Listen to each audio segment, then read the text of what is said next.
موردی که تو تولید محتوای خودم و بقیه دیدم و به قول معروف زمان فیلم برداری، اول اینکه خیلی توپق میزدن و زمانی که توپق میزدن شرمنده میشدن و ویدیو رو قطع میکردن و دوباره ویدیو میگرفتن. همین امر باعث میشد 10 ویدیو ضبط بشه، حذف بشه تا به یه ویدیو نهایی برسن که کیفیت خوبی داره، که اشتباه ترین کاری که میتونن انجام بدن. یه صدای محیط یه دفعه یه صدای هرز میومد که باعث میشد طرف شرمنده بشه، ویدیو رو حذف کنه و دوباره ضبط کنه.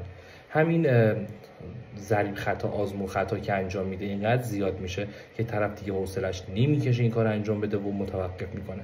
اما اگه توی هر شرایط تصویر و محیط و صدا شما به تولید محتواتون ادامه بدید، هم روتون بازتر میشه، هم زبونتون بازتر میشه که صحبت کنید و مشکلاتی که فکر میکنید خیلی بزرگه توی چشمتون خیلی عادی میشه. مثل همین صدایی که عمدی پخش کردم تا ببینید کاربر اصلا براش مهم نیست چه صدایی در پس زمینه پخش میشه، تنها صدایی که میاد محتوایی هستش که داره دریافت میکنه. نظر تو حتما برام بنویس چه موردهای دیگه‌ای توی تولید محتوای روزانه خیلی مهمه.